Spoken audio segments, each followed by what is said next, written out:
Hello and welcome to Daytime, your place for scary stories straight from the horror forums of Reddit. Make sure to like and subscribe for more horror tales of things that go bumping the night. On tonight's episode, a man seeking therapy during COVID lockdown finds himself being manipulated by the person he's seeking help from. So, what would you do if he wasn't there to help?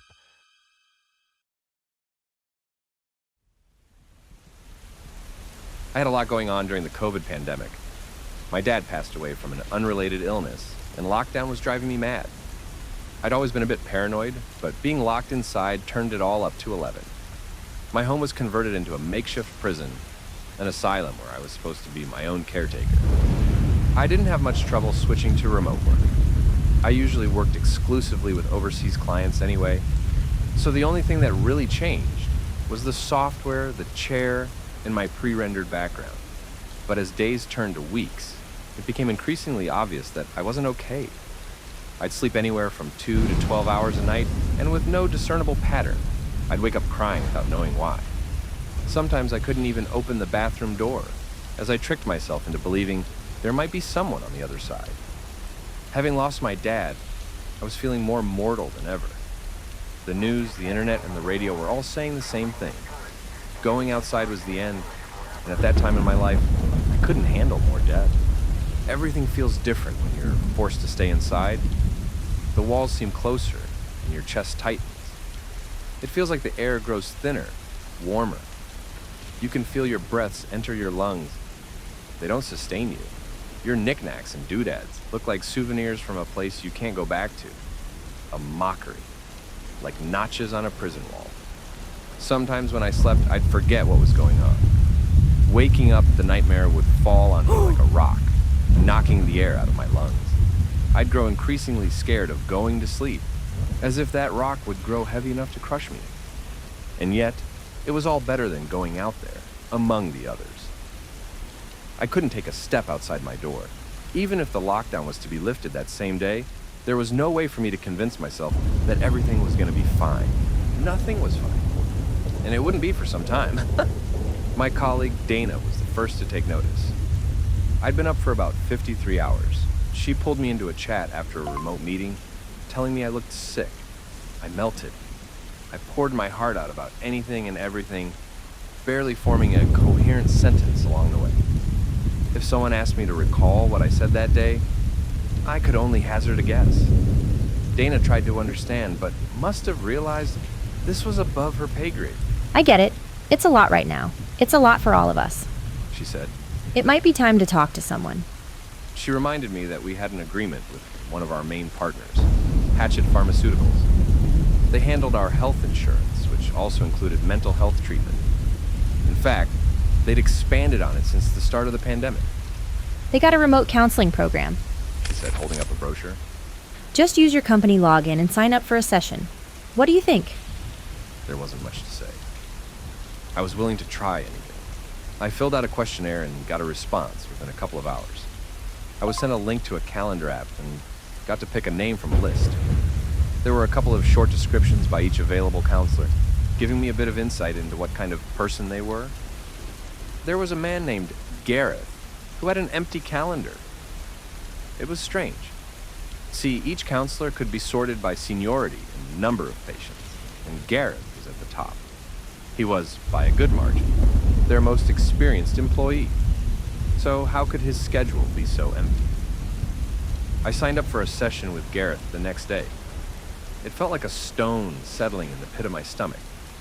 I was nervous, and I didn't even know why. Maybe it was the prospect of a changing routine that scared me. Or maybe it was the thought of opening up to a stranger. Either way, it affected me way more than I thought it would. I went back and forth on canceling the whole thing. I wandered around like a cat on a hot tin roof, feeling the walls closing in. I ended up on the floor, gasping for air, curled up like a ball. I just wanted it to be over. I took a day off work to have my first session. It was just past lunchtime. I'd prepped a cup of Earl Grey and a microwaved cinnamon bun as comfort food, but that wouldn't stop my hands from shaking. I got a pop-up on my screen with a blue sunflower logo. Clicking that connect button felt like dipping my heart in ice water. Gareth popped up in a little video feed. He was a man in his late 50s with combed back salt and pepper hair. He had bushy eyebrows, a trimmed goatee, and a white shirt with a black tie. It looked like he was in a large office with wide open windows. It looked pleasant, airy. Good afternoon. He smiled. I'm glad you could make it. It's difficult to take that first step on a new path. It really is, I nodded. But I'm glad you did. He said. Now how about we talk a little bit about who we are? Would that be all right? We took turns talking about ourselves. We shared our names, our professions, our age, and a little bit about our families. Gareth was 57 years old and had worked as a mental health professional for 23 years. He had 2 sons who lived in Philadelphia, just like my mom. We spent some time talking about how we'd adapted to the pandemic and how we felt about having to stay inside, wear masks, and the way it affected the way we looked at other people. I barely noticed it, but Gareth had accidentally made me reveal my issues without me even realizing it. He was good, real good. I had told him about how difficult my life felt, that I felt trapped in my own home, but that the outside was even worse. You're describing it like you're sailing a frying pan on a sea of fire. Gareth said. Like there's no way out. That must be stressful. He was spot on. It felt hopeless, like spiraling down a black drain, but he just smiled and nodded. We can work with this. I decided to see Gareth twice a week. I could book any time I wanted. His calendar was wide open. I wanted to ask him about it, but I didn't. There was a part of me who didn't want to get too personal. Gareth seemed nice, but he was also just doing his job. I was asked to sit by an open window during work hours as an exercise, a way to get used to the sounds of the outside world. It was nerve-wracking. Every passing car felt like a freight train, and every stray voice from a passerby felt like a threat. But slowly, day by day, it turned to background noise. And with that, the world started to feel a little bigger. The walls breathed again. Over the next few sessions with Gareth, we tried a couple new exercises, leaving the window open when I slept, leaving the front door unlocked during work hours. And by our 4th session, he asked me to try something new. About half an hour a day, right before you go to bed, I want you to open your front door. He said. Stand or sit there, taking in the sounds of the city. That night, I tried it. I opened the front door and sat down. I tried to mentally record everything I saw, one thing at a time. The walkway down the road, the ill-kempt playground. I counted the cars, the windows on nearby buildings, the light posts, the parking meters. I put some conscious thought into observing things from a new perspective. But through it all, the one thing that made me want to go back inside was the sight of other people. It wasn't just the threat of a spreading pandemic. People seemed nefarious to me, ill-willed, dark silhouettes roaming about in the night, their wants and haves a mystery. If the news were an indicator of anything, everyone was struggling to make ends meet. Everyone was a potential assailant. At best, they were indifferent. Perhaps I had it all wrong. Maybe it wasn't the virus closing my throat that was the greatest issue. Maybe the real problem had been people all along. Looking at the nameless shapes staring at me from the windows across the street, that sentiment felt more true than ever. The more sessions I had with Gareth, the more I realized my priorities were changing. I was letting go of my claustrophobic tendencies, but I couldn't help but to feel threatened by the people around the neighborhood instead. Gareth seemed very interested in this, asking me to describe my feelings and mapping out my day. It was very thorough, and I got new exercises to deal with my anxieties. I was asked to record my nightmares and worries. Another day, I was asked to write down stray thoughts on paper. Another day, we had a session about how to practically deal with intruders and how it made me feel that there might be people out there who wanted to harm me. We talked about the many ways people could disappoint you and how easy it was to retreat from the public. But I didn't get a good read on Gareth. It seemed to me like he wasn't really trying to treat me anymore. The exercises he suggested did little but to zoom in on the worst feelings that lingered in the back of my mind. My anxieties were emphasized, not examined. But one thing that remained was my nightly routine to sit with an open door, looking out over the neighborhood. I'd stopped mapping the objects I could see. Instead, focusing on the neighbors, strangers walking past in the night. I had convinced myself that they wanted my money, my car, my brand name clothes, all of it. I had this feeling that if I were to leave my place for a night, I'd come back to it being ransacked if I came back at all. It was easier to just stay inside. One of those nights, however, I saw something. On the other side of the ruined playground, there were a series of row houses. One of the doors were left wide open. I could see the shape of someone standing in the doorway. I could have sworn they were looking straight at me. They didn't move. Were they trying to figure me out? Was this a warning? Over the next few days, I couldn't stop thinking about this potential someone. It's as if I could see them everywhere, and Gareth wasn't helping. He was asking me to describe them, both physical attributes and their actions. It became a bit of a hyperfixation, and I couldn't stop myself from seeing them in the corner of my eye. But the fact was, something was happening out there. I'd see that same person every night, staring at me from across the street. I'd hear footsteps outside at night. Sometimes when I slept, I swear I heard someone messing with my letterbox. It felt ridiculous, and I knew I was exaggerating, but was it really all make-believe? It was a Tuesday when, once again, I logged in to have a session with Gareth. The weather was rough, and some construction work had cut off my high-speed internet. I had to rely on spotty mobile Wi-Fi, and the approaching storm didn't help. Gareth connected, but it took a bit longer than usual. He had the same half-smile as always. I noted that he seemed to have good weather, which was a bit of a surprise. I thought he lived in the area. Mr. Martin, He said. I'm glad you could join me. I froze. I checked my webcam, making sure it was working properly. The resolution was a bit spotty, but there was no question about it. My face was clear enough. My name is not Martin. Not only should Gareth know that, but he could also see and hear me. It was very strange. I was caught off guard. Of course, I said. I wouldn't miss it. Gareth sat completely still, looking straight ahead. He was silent for almost a full minute, then sort of sprung to life. I thought that maybe the storm was interrupting the Wi-Fi, but it seemed to be working fine. Maybe there was an issue with Gareth's calendar app. Then again, if that was the case, how come he didn't recognize me? Have you been keeping up with your exercises? He asked. Yeah, I said, yeah, I have. So let's hear it then. He continued. What did you learn? About what? Gareth leaned back in his chair and chuckled. It was a warm sound, but there was something hollow in it. The screen froze, and in a heartbeat, he was back to leaning forward, looking straight into the camera.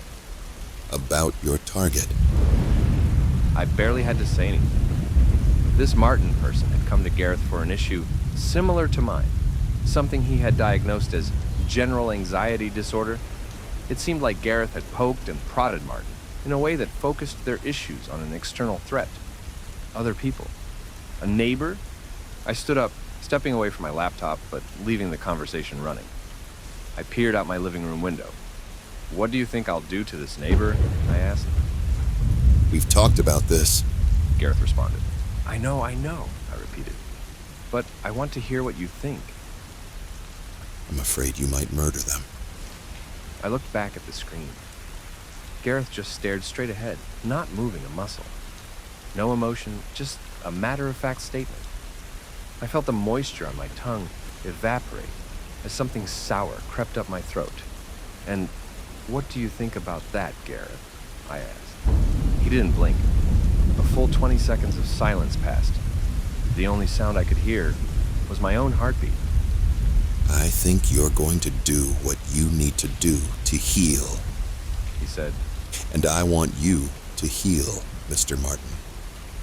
At any cost? Of course. There were a couple of people outside passing by in the night. Someone with a thick coat, another with a trucker cap, one with a backpack, another on their phone, some with their hands in their pockets, someone holding something dark, a gun, a knife. But no one stepped up to my door. No one came knocking. But there was someone standing in an open door on the other side of the playground, looking my way. like they'd done on so many other nights.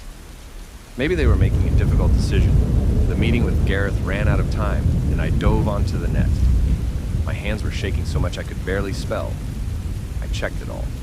The name of the program, the pharmaceutical company, Gareth. Everything and anything I could get my hands on. There wasn't much to see. Paper trails came to sudden ends. Names were scrubbed or removed. Most people working on the platform were hired as outside consultants, and there was no way to trace what kind of money they were moving or where. And Gareth, he was a puzzle piece. For everything he'd told me, none of it was specific enough for me to look up. There were no names of his children for me to track. No address where he lived. No mention of his previous place of employment. Running out of options, I called up my colleague Dana.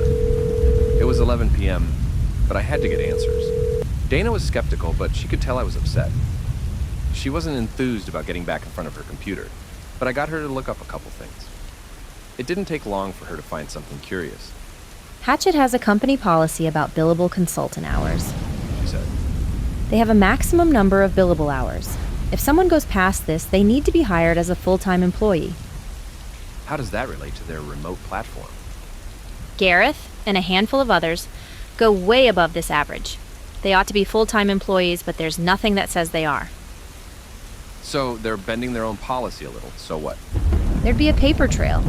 She continued. We have a close association with them. We got access to their meeting protocols. Policy exemptions need to go through the board. So the only way I see it, there is only two ways to make sense of this. She took off her glasses and leaned into her camera, lowering her voice. Either this program is run illegally or these people don't exist. I thanked Dana and got back online. There was no way I'd be sleeping that night anyway. A stray thought hit me, and I got back on the calendar app. Even now, in the middle of the night, Gareth was available. I booked an immediate meeting with him. That gave me an idea. Using my phone and a separate login, I checked his calendar again. According to it, he was free, despite me having booked that time already. So, I booked him again, 2 calls at the same time, and at the same time, a connect button popped up on my phone. I clicked both buttons at once. Gareth popped up with the same smile as always, sun shining from his open windows. Good evening, Said Gareth on my computer. Everything all right? Asked the Gareth on my phone. There were 2 of them. They were talking at the same time. I turned off my phone and leaned back. My pulse was rising. I had no idea what I was even looking at anymore. I'd been paranoid about people for weeks, maybe months, but there'd been a mystery in front of my face all along. You're not real, are you? I asked. Of course I am. He laughed. I'm right here. Is this what you need to discuss? Are you having issues separating fantasy from reality? No, I spat back. No, you don't get to do that.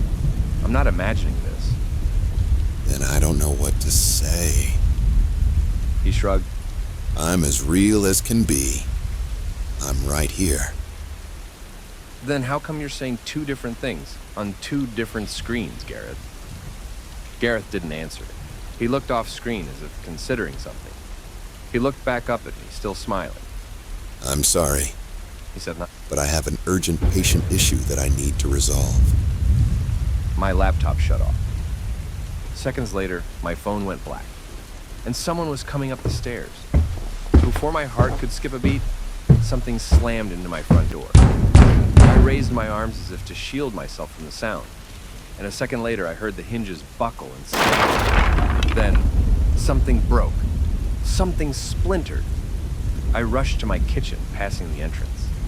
There was someone standing by the broken door. I only saw them in passing, dressed in dark, ill-fitting clothes. I grabbed the first sharp thing I could get a hold of. Armed with a kitchen knife, I backed myself up against the wall, knocking over a few doodads in the window. It was a long way down, but if I had to, I'd rather have a shot at breaking a leg rather than dying. But I couldn't get the damn thing open. A stranger stepped into the hallway, about 6'3", dressed in a navy blue hoodie and a black leather jacket. Leather gloves curled around an honest-to-God machete. A face obscured by a burlap sack with holes poked out around wide-open green eyes. Shoulders heaving with excited breaths. He rushed forward, grabbed one of my kitchen chairs, and threw it across the room. It broke against the wall, knocking over a photo. Shattered glass covered the floor. Something whistled past my left shoulder and slammed into the kitchen tap with a metallic clang. It made my ears screech. I steadied myself against the kitchen table, and it was casually tossed aside with a crash. I headed straight for the door. For the first time in months, I didn't consider my anxieties.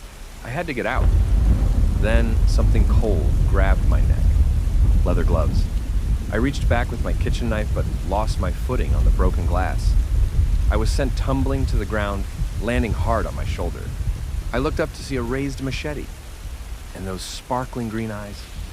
I had to say something. Anything. Mr. Martin. It was the first thing that came to mind. The machete hung in the air, ready to fall. He hesitated. "You're Mr. Martin. You're speaking with Gareth, right?" There was no response, just excited, heaving breaths and a shaking machete, frozen in place like a living statue.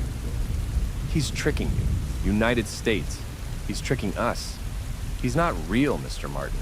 He's not real." Something clicked. A heavy boot stepped on my wrist, kicking my knife away. The machete crept closer, cold steel resting on my chin. I felt the warmth leave the tip of my fingers. "I win. A hoarse voice wheezed. I got you first." "I'm not playing any games." "I'm not." For the first time, he blinked. He tilted his head. I continued. "I'm not playing Mr. Martin.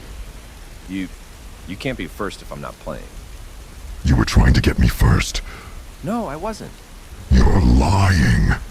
The tip of the machete pushed into my skin, shaving a couple of hairs and cutting a 2-inch gash across my jaw. Pain, like sharp ice, spread across my face. Then a noise. A loud electronic noise. My phone must have come back on. Martin stopped. He was having trouble hiding his glee. He was giggling like a schoolboy. And this was funny to him, if anything. "Answer it. He chuckled. I want them to hear." I took my phone out. It was Dana. "Answer it." He repeated. "Put it on speaker." So I did. Dana's voice came through. Something about what we talked about had kept her up as well. She had always been the kind of person who couldn't let go of a good mystery. You gotta hear this. She said, going straight into a rant. I think I got something. I held up the phone for Martin to hear as Dana explained her findings. It turned out the program wasn't supported by our healthcare deal. It was just registered as a support feature, and it was included in the same paperwork. It was never literally spelled out as a health service. Looking into the fine print, it was specified as a technical support feature. You get it? She laughed. They're not a mental health care provider. They're hired to handle data collection. What? I whispered. They're gathering data. That's their primary function. Data like mental health problems, stress-related issues, ages, locations, trends, dreams, wants. Or how fast they can get us to kill one another. Dana laughed. I looked up at Martin. He wasn't laughing. The machete pierced my phone as he flicked it across the floor. His eyes sunk. He didn't look as excited anymore. His shoulders slumped with a loud sigh. "You're not playing." He wheezed. "No, I'm not." He took his foot off my arm. I could feel the warmth running back into my fingertips. With the casual stroll of someone heading to the supermarket, he headed for the exit. Without looking back, he shared a few parting words. "I would have won." Over the next few days, we lost access to the program.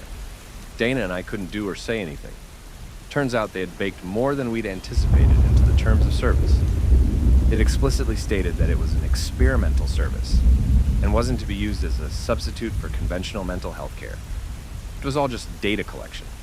Some artificial program meant to get people talking, engaging them and pushing them to tell them more and more and more. Not aiming to help them or guide them, but to get them to return talk and stay engaged with the platform. And this Martin guy? Turns out there was no neighbor with that name. There was, however, a man who'd been found dead in the row house across the street, slashed to pieces and kept in plastic bags in a bathtub. Someone had been squatting there since the beginning of the pandemic. Someone who the neighbors described as a strange man with bright green eyes.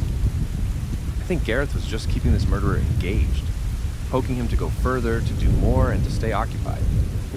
I don't think it was a conscious decision. It was just algorithms. Oddly enough, I think my paranoid tendencies have eased.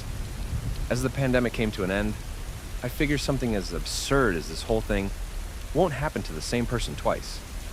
No matter what I run into out there, I don't think it's going to be another killer. It's freeing in a way. If I can survive this, I can survive